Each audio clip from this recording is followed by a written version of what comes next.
नमस्कार साथियों। आज हम जिस टॉपिक पे बात करने जा रहे हैं वह आपके बच्चों की पढ़ाई से संबंधित है कि किस तरह से हम अपने बच्चों को यह चाहते हैं कि वो सफल रहें जीवन में।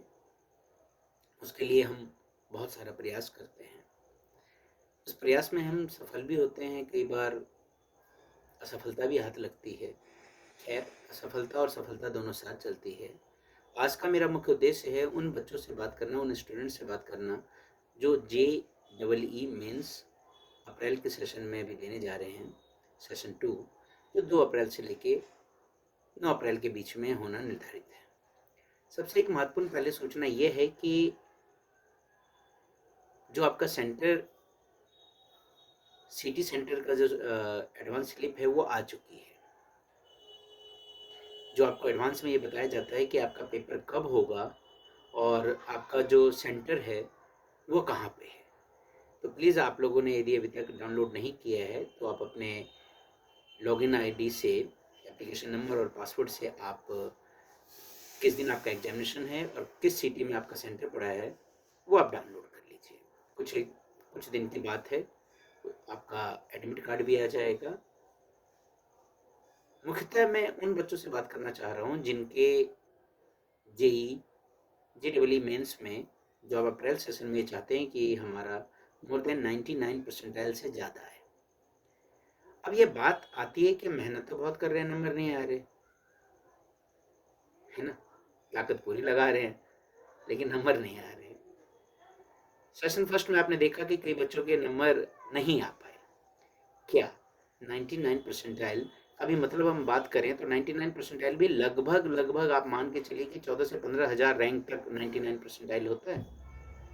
1 परसेंटाइल का मतलब है लगभग, यदि 14-15 लाख बच्चे दे रहे हैं पेपर, 14 लाख 15 लाख बच्चे पेपर दे रहे हैं दोनों सेशन को मिलाकर, लगभग इतने आसपास, 15 लाख से कुछ ज़्यादा या कम। तो सामान्यतः हम ये मान के चलते हैं कि 1 परसेंटाइल में लगभग आपके 14 से 15 हज़ार बच्चे आएंगे। और आप ये देखिए 14 से 15 हज़ार रैंक में भी बहुत सारे जो मेंस क्या मेरिट बेसिस पे आपको कॉलेज मिलने हैं, बहुत सारे अच्छे कॉलेज आपको मिलेंगे नहीं। खैर, 99 परसेंटाइल आने के बाद हमारे पास ये है कि टॉप 1 ना भी मिले, आपके स्टेट का कोटा लगेगा। हो सकता है आपको फर्स्ट जो टॉप रैंक है जेई मेंस के आधार पर जो मिलता है, JEE मेंस के आधार पर वो आपको कॉलेज मिल जाएगा। CS की बात कर रहा हूँ मैं, कंप्यूटर साइंस एंड इंजीनियरिंग की। जो टॉप क्लास आपके इंजीनियरिंग लाइन है, टॉप क्लास जो कोर्सेज हैं, आप वो ले सकते हैं। 99 परसेंटाइल का एक फ़ायदा ये होता है कि आप लोगों के मन में एक बिल्कुल कहते हैं ना जज़्बा आ जाएगा कि नहीं, JEE एडवांस 17 मई फोड़ देंगे। ये जज़्बा होना बहुत ज़रूरी है। अब ये JEE मेंस में 99 परसेंटाइल लाने के लिए आपको करना क्या है? नया कुछ भी नहीं करना है। अब करना क्या है इसके लिए आप लोगों को? इसके लिए आप लोगों को ये करना है कि पेपर को, जो भी आपने आज तक पढ़ा है, जिस भी कोचिंग सेंटर में आप पढ़ रहे हैं, जो भी टीचर्स आपको पढ़ा रहे हैं या आप सेल्फ स्टडी कर रहे हैं, आप तो एक मॉक टेस्ट दीजिए। और आपने जनवरी में तो पेपर दिया ही है। एक तो उनके जो केमिस्ट्री के पेपर हैं वो निकालिए। 250 क्वेश्चन बनते हैं 10 सेशन में। उस 250 क्वेश्चन में देखिए आप, उन्होंने 250 क्वेश्चंस में क्या क्या थ्योरी लगाई है, किस तरह से क्वेश्चंस को चेंज किया है। इस बार जनवरी सेशन का जिन बच्चों ने पेपर दिया उसमें आपने एक चीज़ नोट करी होगी कि दो कंसेप्ट को उन्होंने मिला के एक नया कंसेप्ट बना लिया। जहां केमिस्ट्री का पेपर 30 से 35 मिनट में सॉल्व हो जाता था, लेकिन इस बार के पेपर में आप देखिए कि बच्चों से मोर देन 1 आवर में नहीं हुआ केमिस्ट्री का पेपर, जिसकी वजह से आपने कट ऑफ देखा कि जो जनवरी सेशन 2026 का फर्स्ट सेशन है उसका जो कट ऑफ है वो पिछले बार से बहुत कम आया है। NTA की वही टीम है, वही पेपर बनाएगी। अब केमिस्ट्री में हमारे पास 2 कंसेप्ट बनते हैं। एक तो NCERT से लाइन टू लाइन क्वेश्चन से NCERT में से क्वेश्चन बनते हैं। सेकंड आता है केमिस्ट्री में जो इस बार इन्होंने किया है NTA ने, कि 2-2 3-3 कंसेप्ट को मिलाकर उन्होंने एक क्वेश्चंस बनाया है। जो बच्चों को समझने में दिक्कत हुई। इसका मतलब ये है कि आपके कंसेप्ट तो अच्छे हैं, लेकिन आप एक और एक जो अलग-अलग कंसेप्ट है उनको देखिए, अपने टीचर से बात कीजिए, जिनसे भी आप केमिस्ट्री पढ़ रहे हैं, या आप स्कूल्स के टीचर्स हो सकते हैं, आपके कोचिंग के टीचर हो सकते हैं, आपके घर में रिश्तेदार, दोस्त, आपका कोई पीयर ग्रुप में जिसकी केमिस्ट्री बहुत अच्छी होगी, आप उससे चर्चा कीजिए। 250 क्वेश्चंस जो जनवरी सेशन का, उसको आप देखिए। इससे पहले वाले जो केमिस्ट्री के क्वेश्चंस हैं, जो सीधे-सीधे क्वेश्चन पूछे गए थे, जो 30 से 35 मिनट में, जिन बच्चों के 99 परसेंटाइल से ज़्यादा नंबर लाने की उम्मीद होती है, वो 30 से 35 मिनट, मैक्सिमम 40 मिनट में वो केमिस्ट्री को सॉल्व कर लेते थे पहले। अब की बार यदि टाइम लगा है तो आप देखिए कट ऑफ नीचे चली गई है। पेपर यदि टफ आता है तो परसेंटाइल, सिंपल सी बात है, डाउन जाएगी। आपका रैंक मायने रखता है। अब ये मत देखिए कि यदि मेरे 230 नहीं आए तो मेरे 99 परसेंटाइल नहीं आएंगे, मेरे 220 नहीं आए तो मेरे 99 परसेंटाइल नहीं आएंगे, 230 मोर देन, यदि मैंने मोर देन 200 से नहीं किया तो मेरे 99 परसेंटाइल नहीं आएगी। ऐसा कुछ भी नहीं है। यदि पेपर आसान आएगा तो 240 पे भी आपका 99.9 लाना या 99 से ज़्यादा लाना बहुत मुश्किल है। 220 पे भी कई बार ऐसा हुआ है कि 210 पे भी आपको 99 परसेंटाइल नहीं मिला है। पिछली बार देखिए आप 180 पे भी आपका लेस देन 180 पे भी आपका 99 परसेंटाइल आया। दैट मीन्स क्या है, यदि पेपर आपका टफ है, मार्क्स कम आएंगे, सिर्फ आपके नहीं, सभी बच्चों के कम आएंगे, तो परसेंटाइल डाउन जाएगी। तो जब आप अपने सेशन में, और सबसे अच्छी बात इसमें है कि बेटा पूरे 10 सेशन की नहीं आएगी, इसमें जो आप जिस सेशन में आप बैठे हैं वो आपकी परसेंटाइल आएगी, फिर उसको नॉर्मलाइजेशन करेंगे, उसके बाद वो रैंक देंगे। तो सबसे पहले जब आप पेपर देंगे तो आप देखिए, आप इतने सालों से मेहनत कर रहे हैं, हो सकता है पेपर टफ हो, लेकिन जब बच्चा पेपर दे रहा होता है अपने सेंटर पे, तो उसको ये नहीं पता होता कि पेपर कैसा आया। वो तो बाद में पता चलता है ना, जब वो पेपर देने के बाद बाहर आता है, 3 घंटे 3.5 घंटे उस पेपर से लड़ झगड़ कर, जब 3 घंटे नेट कंप्यूटर बैठ के पेपर देता है, कंप्यूटर बेस्ड पेपर है, तब बाहर निकलता, तब उसको पता चलता है नहीं पेपर टफ था, मुझे वो क्वेश्चन छोड़ देना चाहिए था, उस पर मुझे अटैम्प्ट कोई बात नहीं, मैंने 180 का किया, 170 का किया, 200 का किया, 250 किया, वो उसको बाद में पछताता है। लेकिन गलती तो हो गई ना, आप रेस से बाहर हो चुके। तो एक धैर्य ये बना लीजिए कि पेपर कैसा भी होगा मैं वहाँ बैठूंगा, पेपर टफ हो, आसान हो, मैं अपना 100% दूंगा, मोर देन 100% यदि मैं पेपर में दूंगा तो दुनिया की कोई ताकत, दुनिया की कोई शक्ति आपको 99 परसेंटाइल से ज़्यादा मार्क्स लाने से नहीं रोक सकती। पेपर जैसा होगा, टफ है सबके लिए है, आसान है सबके लिए है। आपने बहुत बड़ी तैयारी करी है, बहुत बड़ी तैयारी की है बेटा, बहुत बड़ी तैयारी की है, बहुत बड़ी तैयारी कर रखी है आप लोगों ने, और ये रुकना नहीं है। आप इस तरह से आगे बढ़ते रहेंगे, आपका सिलेक्शन पक्का है, कोई आपके सिलेक्शन को रोक नहीं सकता। बस आप ईमानदारी से पेपर को दीजिएगा। सीबीटी मोड पे पेपर है, आराम से पेपर करिएगा। यदि आपके नंबर आ रहे हैं तो आप जैसे कितने बच्चों के नंबर आ रहे होंगे, यदि आपके नंबर नहीं आ रहे हैं तो आप जैसे कितने बच्चों के नंबर नहीं आ रहे हैं।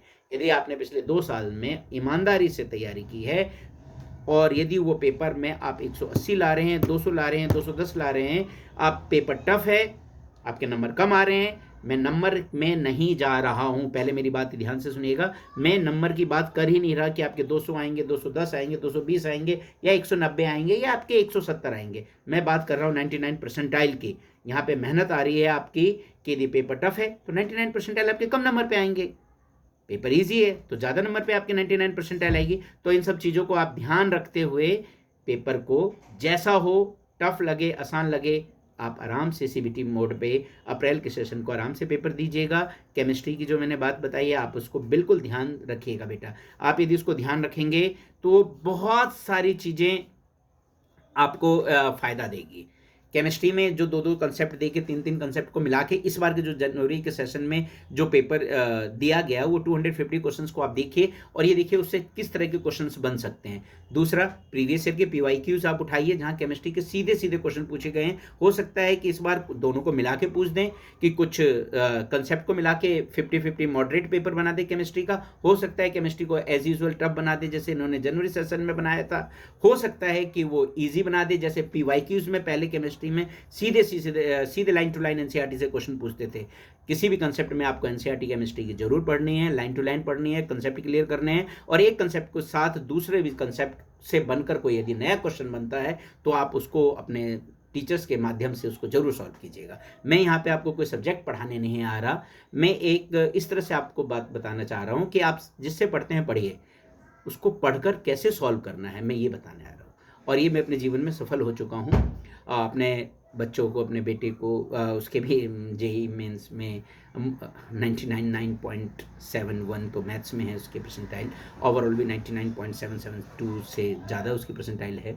अब यदि हम बात करते हैं कि फिजिक्स का क्या करें, फिजिक्स मॉडरेट आती है, आप एनसीईआरटी लीजिए। देखिए एडवांस के लिए तो जो 2 बुक्स हैं टफ बुक, आप पाथफाइंडर है, इराडॉब्स है, सभी जो इसकी तैयारी कर रहे हैं फिजिक्स की उनको पता है कि उसमें से सॉल्व करना है। लेकिन आप यदि एनसीईआरटी का भी फिजिक्स करके चले जाते हैं और एससी वर्मा भी करके चले जाते हैं तो आपको कोई रोक नहीं पाएगा फिजिक्स में। मैथ्स में एज यूजुअल आप करते आए हैं, बहुत अच्छी मेहनत कर रहे हैं तो आपसे निकलेगा। यदि आपने मेहनत नहीं की होगी तो मैथ्स में बच्चों से सवाल नहीं निकलते हैं। इसके लिए आपने यदि ब्लैक बुक वगैरह निकाली होगी, प्रीवियस ईयर के क्वेश्चंस किए होंगे, आपके टीचर्स ने जो आपको कहा होगा, यदि आप इन सब चीज़ों को किया होगा आपने, तो आपके नंबर आएंगे। आपको पैनिक नहीं होना है। वो आप पढ़ने पढ़ाने का काम आपके टीचर्स ने किया, आपने मेहनत करी, पैनिक नहीं होना है पेपर में। जितना आपने पढ़ा है उतने को यदि समेट कर आप पेपर दे आए ना बेटा, आप यकीन मानिए 99% से ज़्यादा आपके नंबर आ जाएंगे। आपने बहुत तैयारी कर रखी है, कोई कम तैयारी नहीं करी हुई है हमने। अपने पे विश्वास रखिए, अच्छी से पेपर दीजिएगा, पैनिक होने की ज़रूरत नहीं है। आप देखिएगा आपके नंबर 99% से ज़्यादा आएगा। जितना ज्ञान आपके पास है, बस आपको वहाँ पे क्या मैनेजमेंट ही तो देखना है।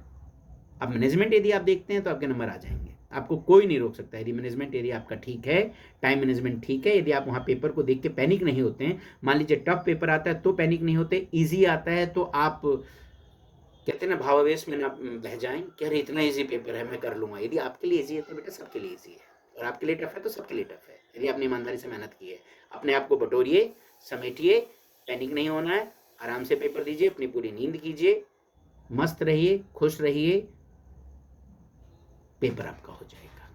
इसी शुभकामनाओं के साथ आशीर्वाद है आप लोगों को। और ये वीडियो मैं एक समाज सेवा के तहत बना रहा हूँ कि आप लोग बच्चे जो पैनिक हो जाते हैं, ये मेरा अनुभव है कि बच्चे कई बार सोचते हैं यार टफ पेपर है, और उस 3 घंटे में जो जूझते हैं जो उसके साथ, उसमें वो अपना बेस्ट नहीं दे पाते, 100% नहीं दे पाते।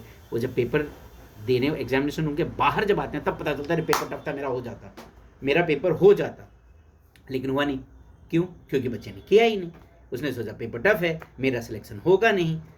ये तो आप यदि नीट 2025 और JEE session first, JEE JEE का मेंस फर्स्ट सेशन का जनवरी का पेपर देखें और 2025 का नीट का पेपर देखें, तो जिन बच्चों ने अपने आप को समेट के उस 3 घंटे में पेपर दिया है उनका सिलेक्शन हुआ है। नंबर कम ज़्यादा हो सकते हैं, आपकी रैंक मायने रखती है, नंबर मायने नहीं रखता है। इसी शुभकामनाओं के साथ आप अच्छे नंबर लाएंगे, अच्छे रैंक लाएंगे, परसेंटाइल अच्छी आएगी। नंबर की रेस में नहीं दौड़ना है, आपको अपने रैंक पे ध्यान देना है, पेपर को ईमानदारी से करना है, पैनिक नहीं होना है।